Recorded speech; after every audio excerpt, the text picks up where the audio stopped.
It was a quiet afternoon in a small town in Texas. The summer heat had driven most people indoors, and the only busy place in the area was the local Taco Bell. Inside, the air was cool, and the smell of fresh tortillas filled the air. President Donald Trump was in town for a community visit, meeting with farmers and small business owners.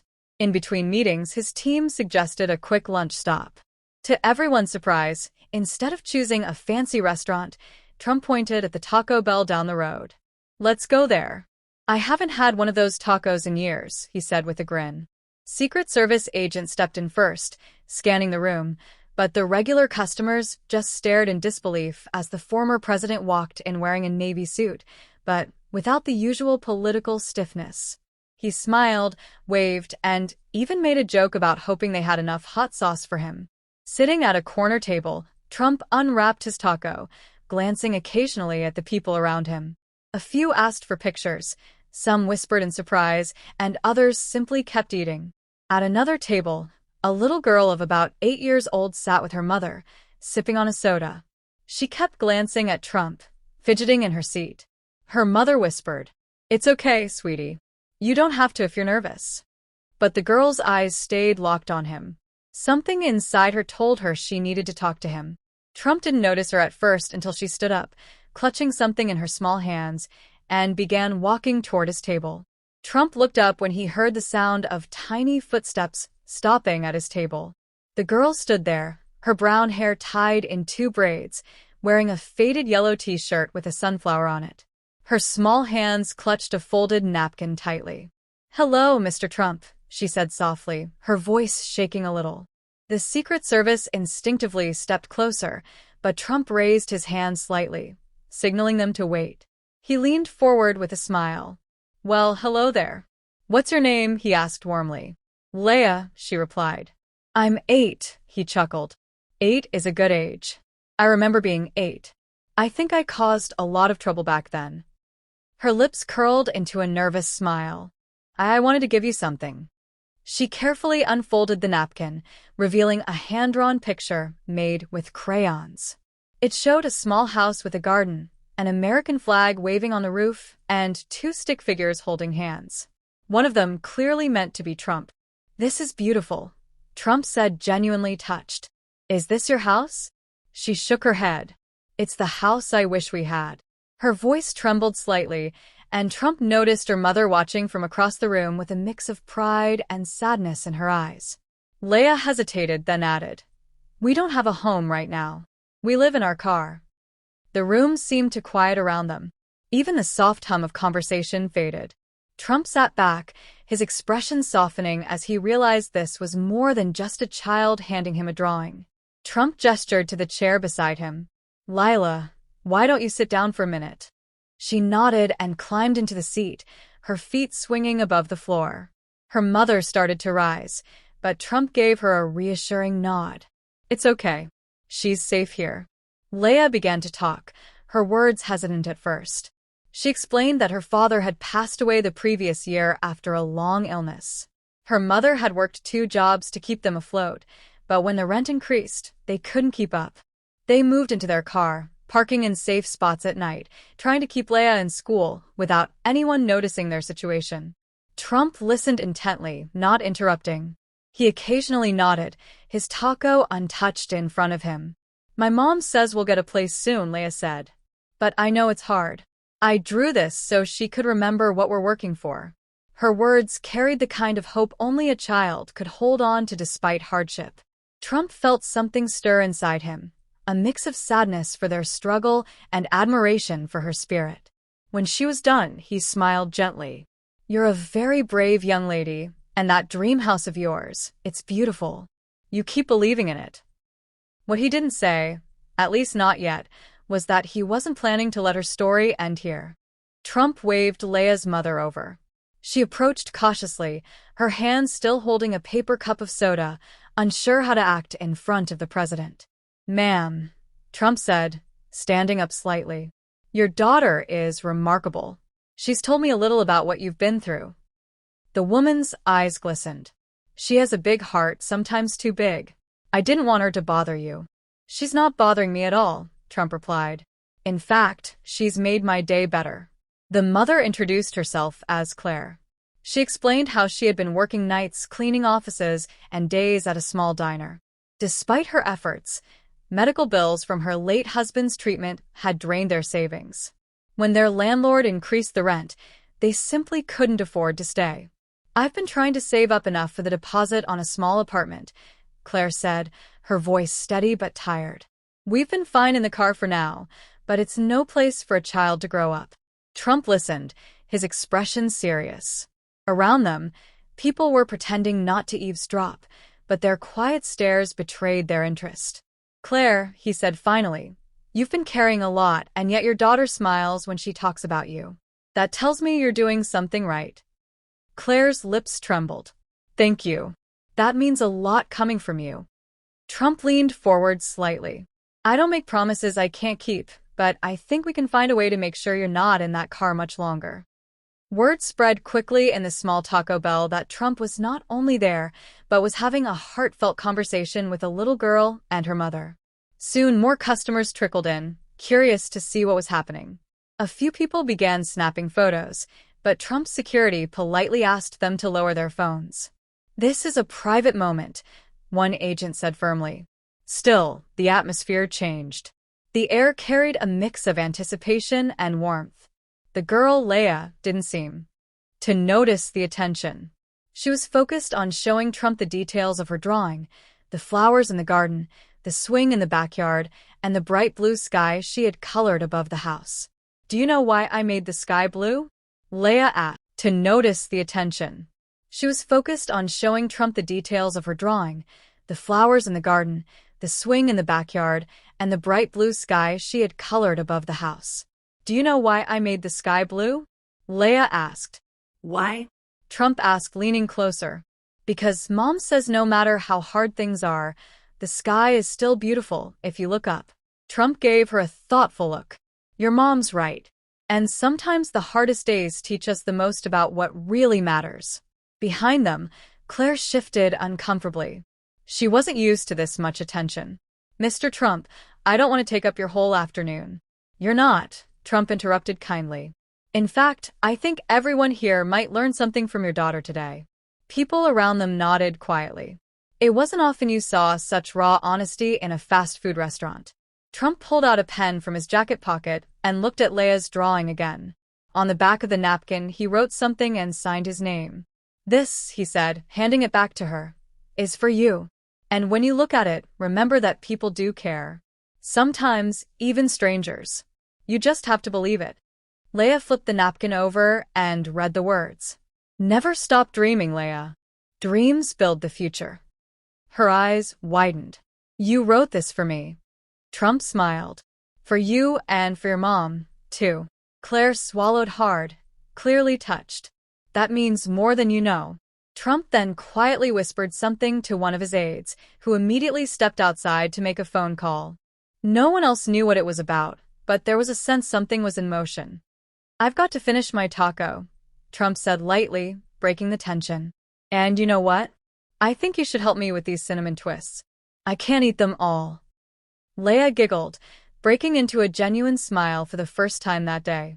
While sharing dessert, Trump asked Leia about her favorite subjects in school. She told him she loved art and reading. "I like drawing things I hope will happen," she said. "That's how a lot of great things start," Trump replied. "First, you see them in your mind, then you work toward them." Claire listened quietly. For the past year, conversations had revolved around bills, shelters, and survival. Hearing someone speak to her daughter about dreams felt refreshing. Trump leaned back. "You know, Leia, when I was your age, I didn't imagine I'd be president someday, but I worked hard and believed in myself. That's what you have to do, too." Leia nodded solemnly as if storing every word in her memory. Outside, the aide returned, leaning down to whisper to Trump. He nodded slightly, then turned to Claire. "How long would it take you to pack your things if you had a place to go tonight?" Claire blinked. "Tonight? Everything we own is in the car." Trump smiled. "Good." "Then you won't need much time." Confused? Claire asked. "Why?" "I just spoke to someone who manages housing in this area. We've arranged for you to see a small apartment this evening. If you like it, you can move in immediately." Claire's hand flew to her mouth. "Mr. Trump, that's no need to thank me yet," he interrupted gently. "Just promise me you'll keep building that future your daughter believes in." The moment Trump said those words, Claire's composure broke. She covered her face, tears spilling down her cheeks. Leia, not fully understanding the details, hugged her mom tightly. "It's okay, Mom. We're going to have a house." Around them, the Taco Bell had gone completely silent. Even the staff behind the counter stopped moving for a moment. Some customers wiped their own eyes. Trump reached across the table, his voice steady. "You've done the hard part, surviving. Now it's time to rebuild." Trump stood up, shook Claire's hand, and then looked down at Leia. "You make sure you invite me over when that garden is ready." "Okay. I will," she said, beaming. One of Trump's aides handed Claire a small envelope. "Just something to get you started," the aide explained. Inside was enough money to cover the first several months of rent and basic furniture. Claire could barely speak. "I don't know how to thank you. By making that house a home," Trump said simply. That evening, Claire and Leia followed Trump's team to a modest but cozy apartment just 15 minutes from Leia's school. It wasn't grand, but it had something they hadn't had in months. A front door that locked, a kitchen with sunlight streaming through the window, and 2 small bedrooms. As soon as they stepped inside, Leia's face lit up. She dropped her backpack on the floor and ran from room to room, opening every door, testing every light switch. She peeked out the back door and gasped when she saw a small patch of dirt that could be turned into a garden. Mom, look. "We can plant flowers," she squealed. Claire stood in the living room holding the keys, her chest tightening. For months, she had kept her emotions locked away to stay strong for her daughter. But now the weight she'd been carrying finally lifted just enough for tears to fall. Trump smiled. "This is where new memories begin." Claire turned to him, still unable to fully process how a chance meeting at Taco Bell had led to this moment. "Thank you," she whispered. "You don't owe me thanks," Trump said softly. "Just build the life you both deserve." In the days that followed, word of what had happened spread quickly through the small Texas town. People who had seen the meeting at Taco Bell shared the story with neighbors, friends, and even local church groups. Soon, the quiet street outside Claire's new apartment began to see visitors. One neighbor showed up with a dining table she no longer needed. Another brought 2 twin beds for Leia's room. Bags of clothes, boxes of kitchenware, and even a donated TV appeared at their doorstep. Claire was overwhelmed. I've never had people do this for me before," she admitted to a kind, older woman who'd brought groceries. The local hardware store donated tools and soil for the backyard patch, and a retired carpenter offered to build a wooden planter for Leia's flowers. When the carpenter asked what she wanted to grow, Leia didn't hesitate. Sunflowers, marigolds, and maybe some strawberries. Every evening, neighbors would stop by, just to see how things were going. Claire realized this wasn't just a new home. It was the beginning of a community that cared about them. For the first time in a long while, she began to believe that their future could actually be bright. The next Monday, Leia woke up in her own bed for the first time in months. She opened her eyes to sunlight spilling across the floor and the smell of pancakes drifting from the kitchen. Claire was humming while cooking, something Leia hadn't heard since before they lost their home. That day at school, Leia was almost bursting to tell her teacher and friends the news. During art class, she pulled out the napkin with Trump's handwritten message and the drawing of their dream home. "It's not a dream anymore," she said proudly to her teacher, Miss Avery. Miss Avery was so moved that she asked if she could keep a copy of the drawing. By the end of the day, the class had framed it and hung it on the wall with the title, "Dreams Can Come True." Leia felt proud, but more than that, she felt safe. She no longer had to worry about classmates finding out she lived in a car.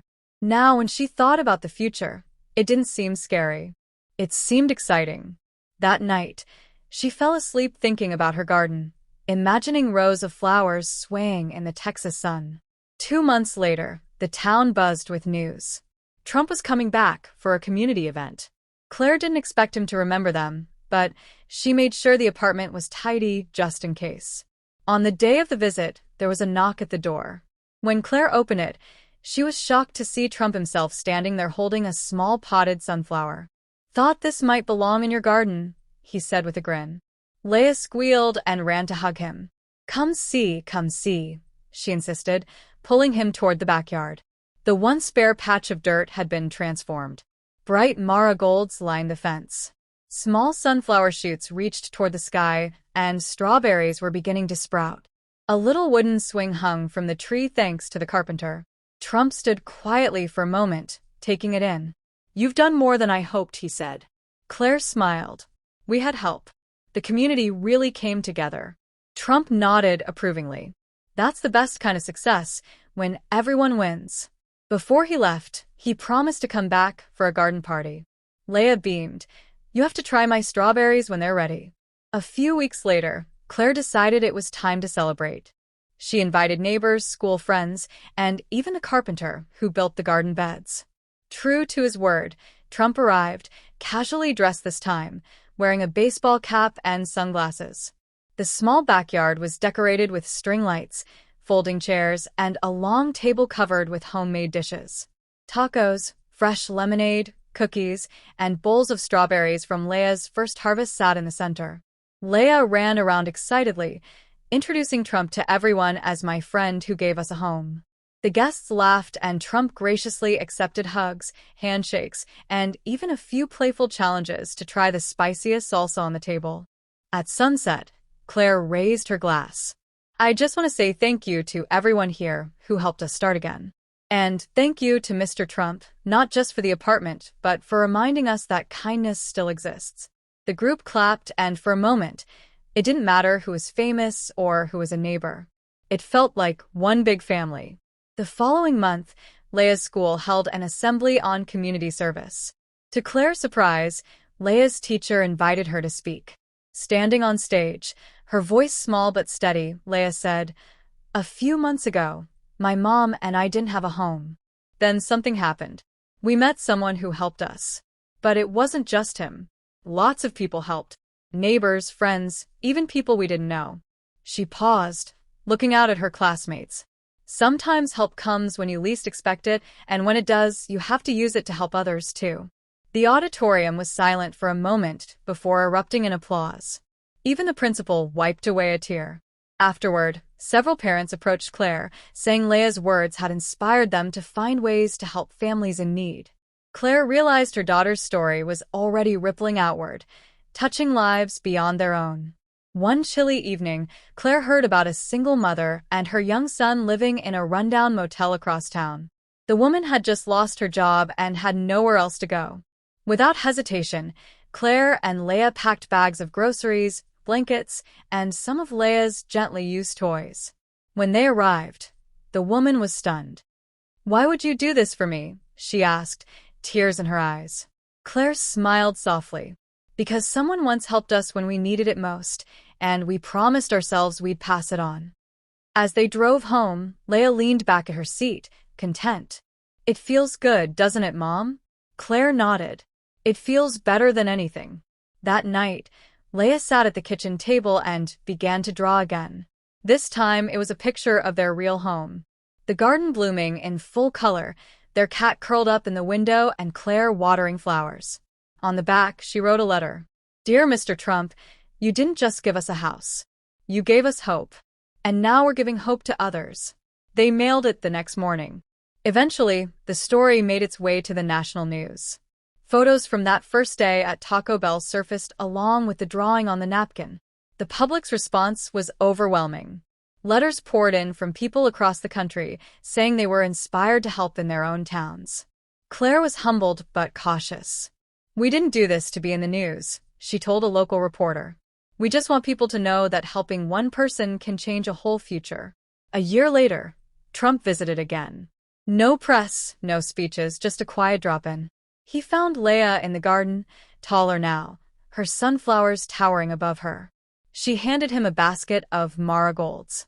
"These are for you so you remember our house." Trump knelt, smiling warmly. "I'll remember, Leia, and I hope you never stop dreaming." They stood for a moment, looking at the bright flowers swaying in the breeze. The little girl's words from that first day still echoed in his mind. The sky is still beautiful if you look up. And in that moment, surrounded by the colors of her garden, they both knew it was true.